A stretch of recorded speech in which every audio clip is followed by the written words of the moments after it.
The digital Griot of Delaford.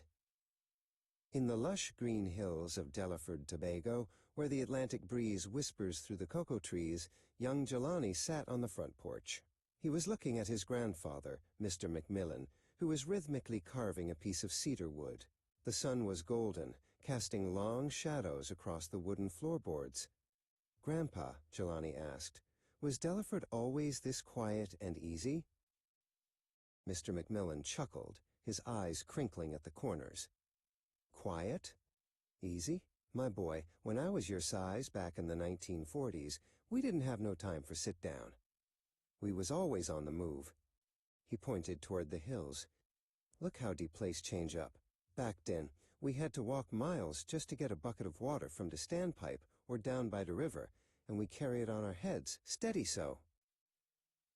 Just then, Jelani's great-uncle, Robert Macmillan, strolled up the garden path, leaning on his mahogany cane. He overheard the conversation and let out a deep laugh. "Hi, Macmillan. You tellin' him about the hard work? Jelani, boy, you ever hear about Lenhand? In our day, if a man want to build a house or clear a piece of land, he didn't go bank for loan. He just called the neighbors." Jelani looked puzzled. "Lenhand? Like borrowing a hand?" Uncle Robert sat on a bench, his eyes bright with memory. "Exactly so. We call it Lenhand. Today I help you plant your dasheen, tomorrow you help me fix my roof. We cook a big pot of fish broth, play the fiddle, and work until the sun go down. Nobody asked for a cent. It was love and community keeping us fed."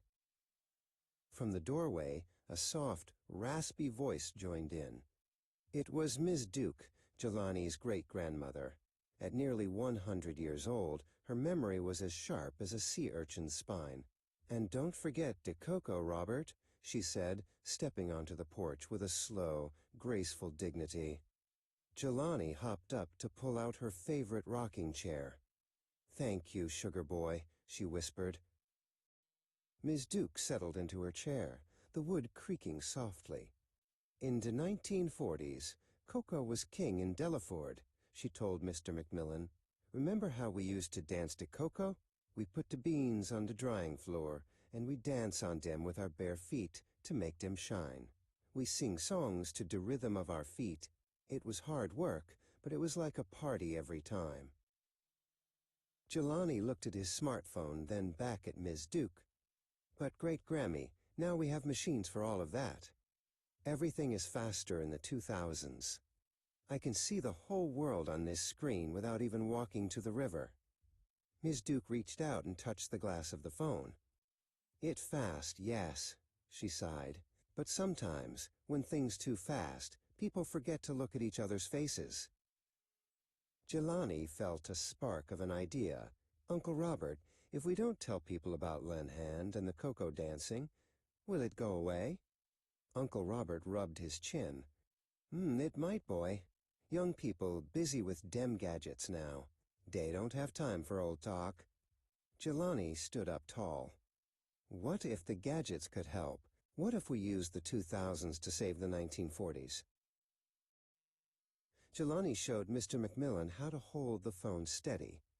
"Okay, Grandpa, you are the star. Just tell the camera exactly how you used to build those houses with your neighbors." Mr. Macmillan cleared his throat and straightened his shirt. "You mean, the whole world gonna hear me?" Jelani nodded. "Everywhere from Delaford to London, Grandpa." "Press the red button right there." By sunset, the porch was a movie studio. Ms. Duke sang a cocoa dancing song, and Uncle Robert explained Lenhand, while Jelani edited the video.